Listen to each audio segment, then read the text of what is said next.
Aujourd'hui, nous avons le privilège de participer aux emblèmes du corps et du sang de notre Seigneur Jésus. Et pour nous, c'est une double fête. Nous avons non seulement cette opportunité de pouvoir communier avec Dieu, mais c'est le sabbat. Vous êtes contents, mes frères et sœurs, pour cela?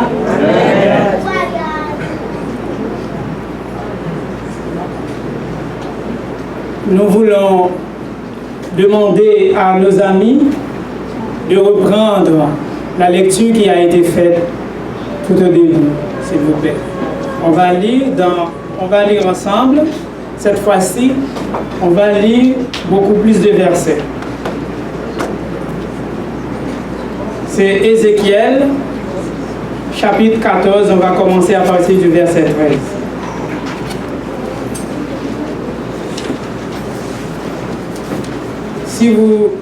Si vous avez trouvé le texte, vous pouvez commencer.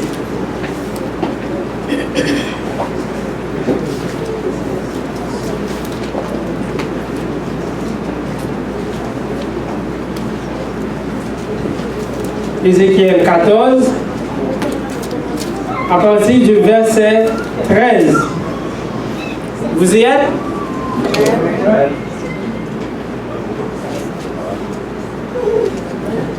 Fils de l'homme, lorsqu'un pays pécherait contre moi en se livrant à l'infidélité et que j'étendrais ma main sur lui, si je brisais pour lui le bâton du pain, si je lui envoyais la famine, si j'en exterminais les hommes et les bêtes, et qu'il y eut au milieu de lui ces trois hommes, Noé, Daniel, Job, ils sauveraient leur âme par leur justice, dit le Seigneur éternel. Si je brisais, on avance jusqu'au verset 23, s'il vous plaît, cette fois-ci. Si je faisais parcourir le pays par des bêtes féroces qui le dépeupleraient, si il devenait un désert, et qu'il y eut au milieu de lui ces trois hommes, je suis vivant, dit le Seigneur l'Éternel, il ne sauverait ni fils ni fille, et seul serait sauvé, et le pays deviendrait un désert. Ou si j'amenais l'épée contre ce pays, si je disais que l'épée parcourt ce pays, si j'en exterminais les hommes et les bêtes, et qu'il y eut au milieu de lui ces trois hommes, je suis vivant, dit le Seigneur éternel, il ne sauverait ni fils ni fille, mais eux seuls seraient sauvés. Ou si j'envoyais la peste dans ce pays, si je répandais contre lui ma fureur par la mortalité pour en exterminer les hommes et les bêtes, et qu'il y eut au milieu de lui Noé, Daniel et Job, je suis vivant, dit le Seigneur éternel, il ne sauverait ni fils ni fille, mais il sauverait leur âme par la justice. Verset 21. Oui, ainsi parle le Seigneur l'Éternel. Quoique j'envoie contre Jérusalem mes cages de châtiment terribles, l'épée, la famine, les bêtes féroces et la peste pour en exterminer les hommes et les bêtes, il y aura néanmoins un reste qui échappera, qui en sortira des fils et des filles. Voici, ils arriveront auprès de vous. Vous verrez leur conduite et leurs actions, et vous consolerez du malheur que je fais venir sur Jérusalem, de tout ce que je fais venir sur elle. Ils vous consoleront quand vous verrez leur conduite et leurs actions,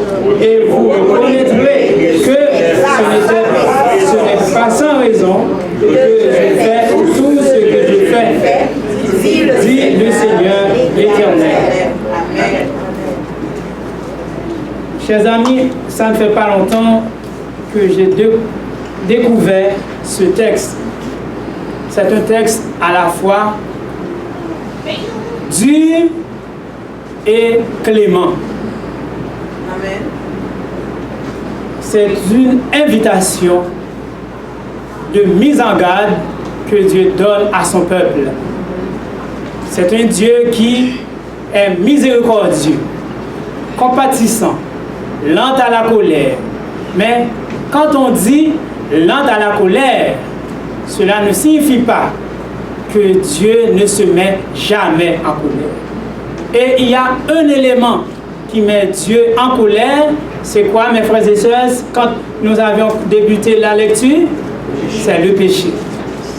Et en réfléchissant à un titre que j'aurais donné à notre méditation pour ce matin, je finis par choisir le titre suivant. Quand les fléaux eschatologiques tomberont sans miséricorde sur la terre, qu'adviendra-t-il du peuple de Dieu? Je vous invite à fermer les yeux pour que nous puissions implorer le Seigneur avant de poursuivre notre prédication. Seigneur notre Dieu, notre Père, merci parce que tu ne fais rien sans l'avoir annoncé à tes serviteurs, les prophètes. En ce matin, nous sommes là avec le besoin, la soif d'entendre ta voix parler à nos cœurs. Il fut un temps où Israël savait dire « Parle, Seigneur, nous t'écouterons ». Je pense qu'en ce matin, Bethany est en train de répéter cette même parole en disant à notre Dieu, parle, nous t'écouterons, nous obéirons à ta voix. Alors que Seigneur, nous allons prendre la parole en ton nom. Que tu puisses m'effacer de manière à ce que tu parles toi-même à ton peuple, toi qui connais ses besoins, tant sur le plan spirituel, que moral, que physique, que matériel, et à tous égards. Assiste-nous du début à la fin. Nous t'en prions ainsi au nom de Jésus pour ta gloire. Amen.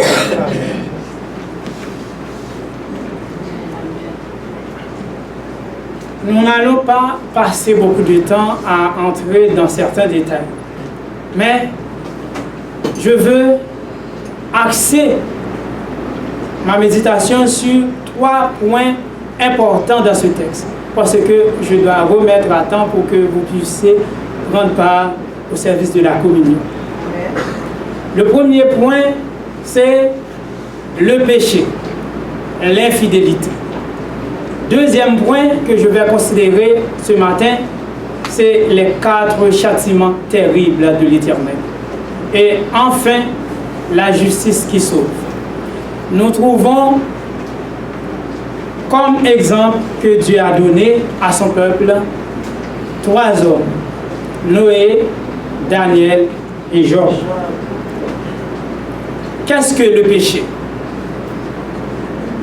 Selon Romains 6, verset 23, nous savons que quiconque pêche transgresse la loi.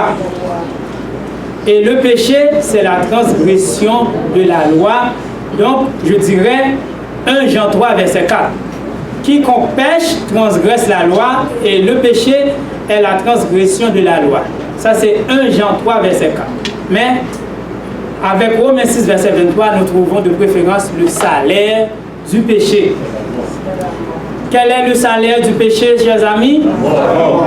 Le salaire du péché, c'est la mort. Mais, il y a un extrait qui est ajouté. Le don gratuit de Dieu, c'est la vie éternelle en Jésus.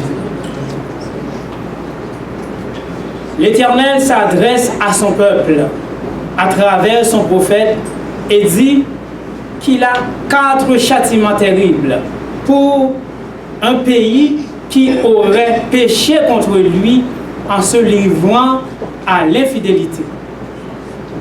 Ce sont l'épée, la famine, les bêtes féroces et la peste.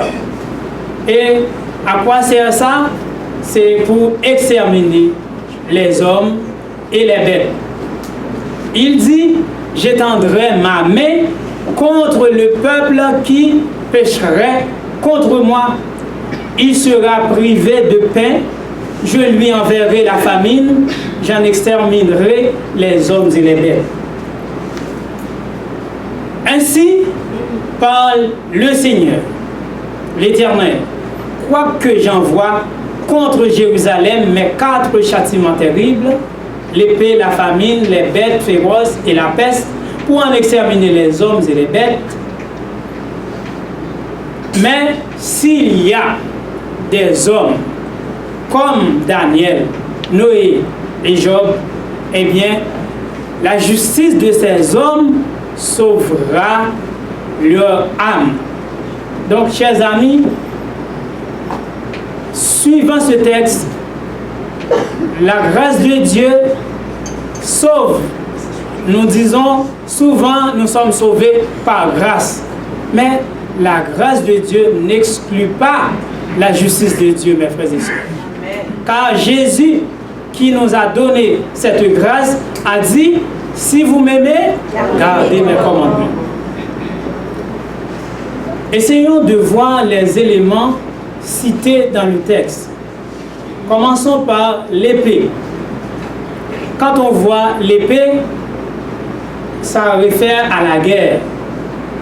Eh bien, on va voir que la parole de Dieu est véritable. Et ce qu'il a dit, il l'accomplira.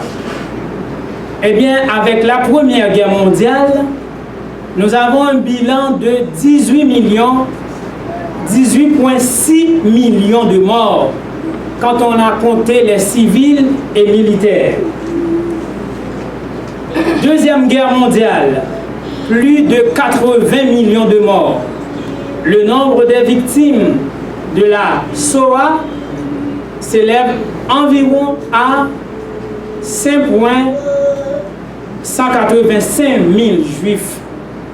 Ça, c'est une chose qui se passait pas trop longtemps dans notre histoire. Et maintenant, essayons de voir un petit bilan autour de la famine dans le monde. Selon certaines organisations, dont FAO, ONU, PAM, OMS, eh bien, plus de milliards de personnes souffrent de la faim dans le monde. 25 000 meurent de faim et de pauvreté chaque jour dans le monde.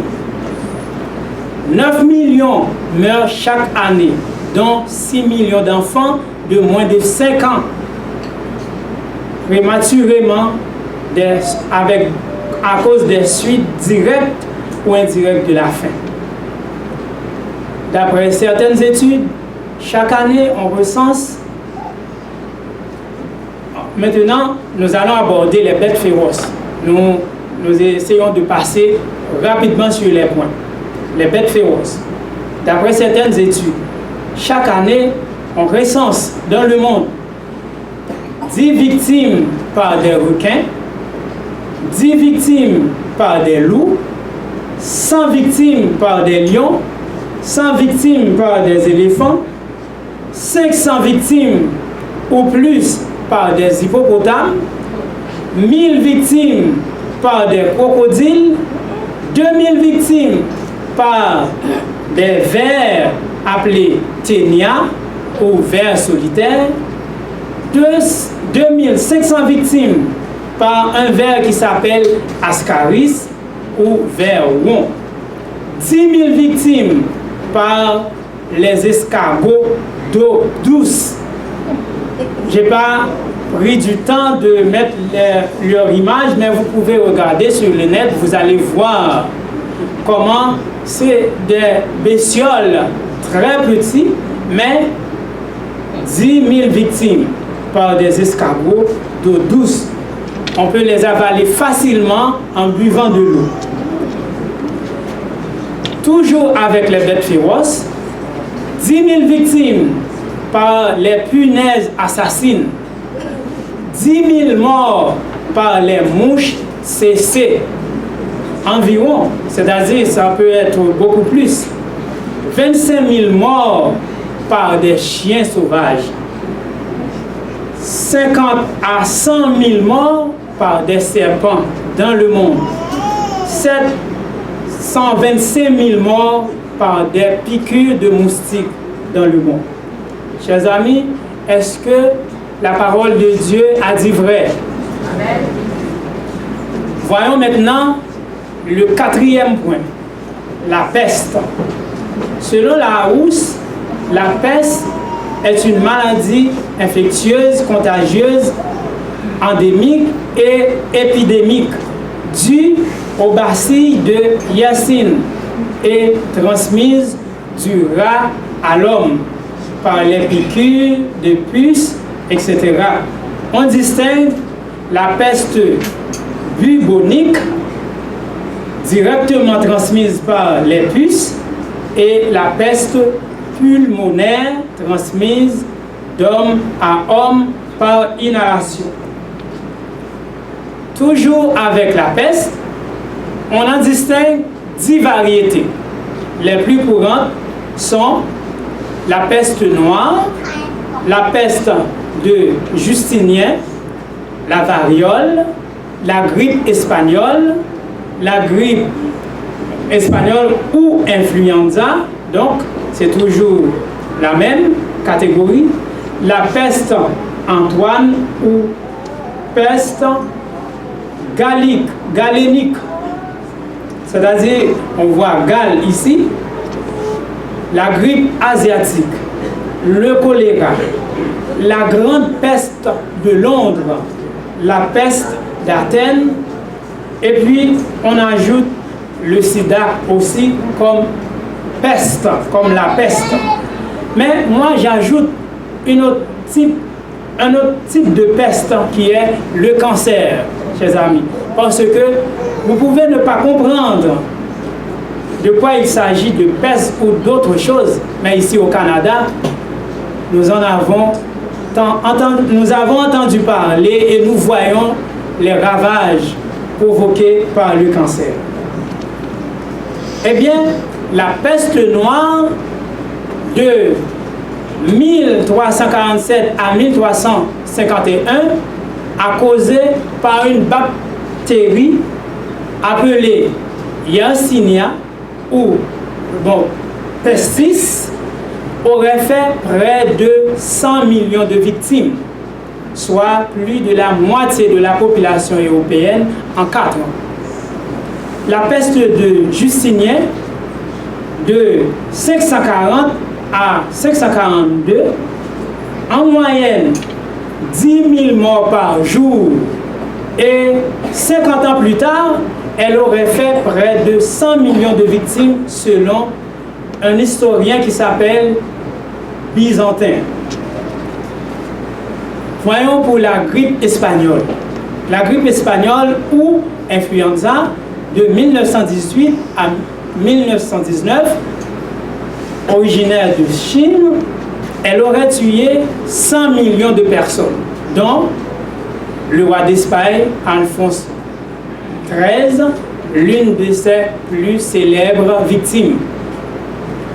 La variole, 1518 à 1650, responsable de la disparition de plus de 3/4 de la population amérindienne et plusieurs millions de morts au cours des siècles suivants, dont 200 000 morts en Inde peu avant son éradication, quasi complète en 1977. Peste Antoine ou peste galénique, donc par 1166 et 189, aurait réduit la population romaine de 10 millions de morts, dont 2 empereurs, Lysius, Verus et Marc Aurèle. Voyons pour la grippe asiatique, 1956, virus provenant d'une mutation de canard sauvage et d'une souche humaine de grippe identifiés pour la première fois en Chine, atteignant Singapour, puis Hong Kong et finalement les États-Unis seulement en l'espace de quelques mois, auraient causé 1 à 4 millions de morts dans le monde. Et une autre pandémie de 1968 à 1969, où la grippe de Hong Kong tuant pour sa part environ 1 million de personnes. Voyons pour le choléra, 19e siècle ou 1817, tue environ 100 000 personnes sur 4 millions de cas recensés chaque année dans le monde, selon OMS. La Grande Peste de Londres, l'hiver 1664 à 1665, tua près de 100 000 personnes, soit 20% de la population de la ville. Ironiquement, c'est l'incendie de Londres en septembre 1666 qui a permis d'éradiquer la maladie en détruisant les quartiers les plus insalubres. La peste d'Athènes, 430 à 426 avant Jésus-Christ, causant environ 70 000 morts, soit le tiers de la population de la cité de l'époque, dont Périclès. La maladie, propagée probablement par les rongeurs, présentait des symptômes tels qu'une fièvre de 39 degrés C, des maux de tête et un état d'hébétude et de stupeur menant, selon les écrits de l'époque, à un désordre moral croissant et un état de panique généralisée dans la ville. Le sida, fin des années 1970, pandémie mondiale qui aurait causé plus de 30 millions de morts à travers le monde. En 2007, on estime le nombre des personnes séropositives à 33 millions. Voyons pour le cancer. C'est moi, comme je vous dis, qui souligne. Le cancer, selon l'OMS, aurait causé 15 millions de décès dans le monde chaque année, soit un décès toutes les 2 secondes. Le cancer aurait tué 84 millions de personnes entre 2005 et 2015 et tuerait, si rien n'est fait, 19 millions dans l'année à partir de chaque année à partir de 2025. Au Moyen-Âge, face à certaines épidémies, de nombreux malades ont été enterrés alors qu'ils n'étaient pas encore morts par peur de la contamination. Pourquoi Dieu a-t-il permis toutes ces choses, chers amis? Ces choses arrivent à cause du péché.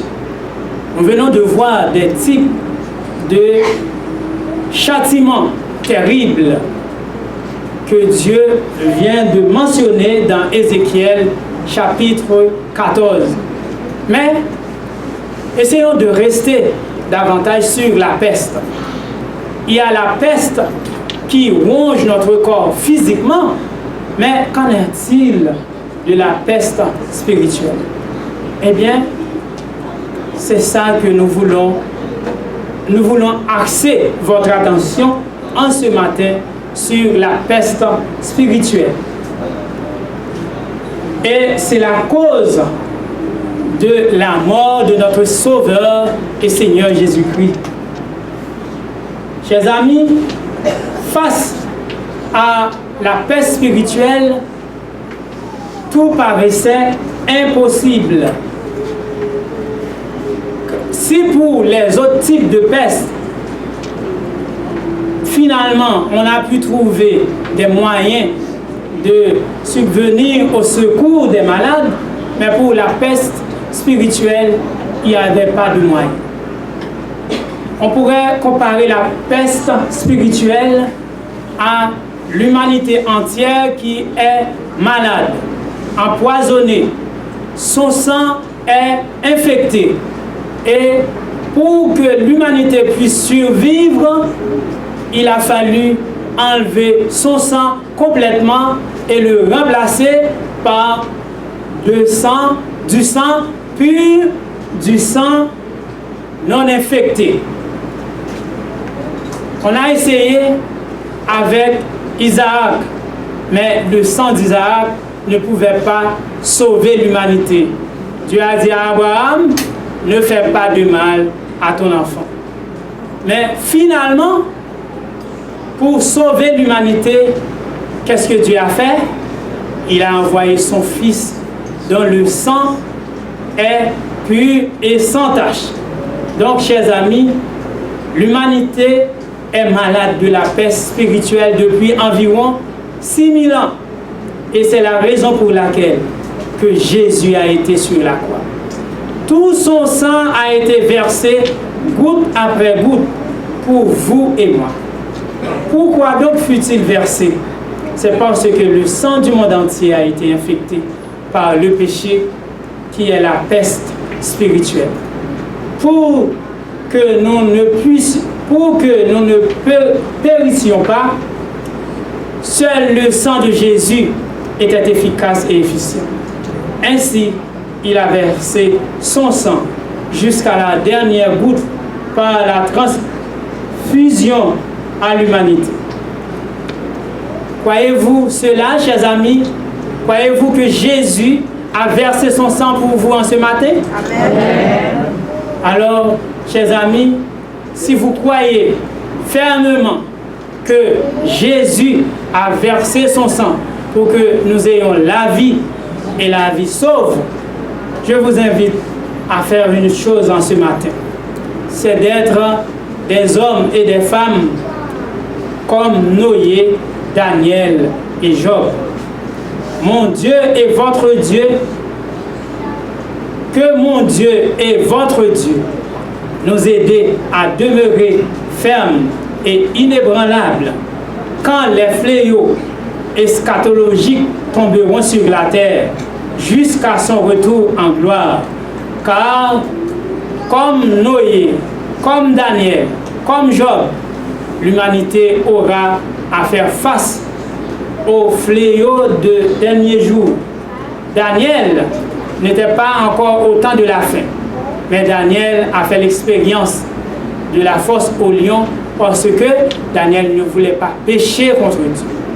Ses amis aussi ont refusé d'adorer la statue dressée par le roi. Ils ont fait l'expérience de la fournaise à dents. Noé était ridiculisé par les gens de son époque à cause de la parole de Dieu. Job a été affligé. En un jour, il a vu mourir tous les membres de sa famille. Il a perdu tous ses biens. De riche qu'il était, il était devenu pauvre. Et nous avons le cas d'un homme qui s'appelle Philippe aussi, qui a perdu sa famille en un jour, pendant que sa femme voyageait avec ses 4 filles. Et puis, étant dans ce bateau, le bateau a fait naufrage et Philippe, de son côté, a reçu un télégramme disant « sauvé seul ». C'était de sa femme, Anna.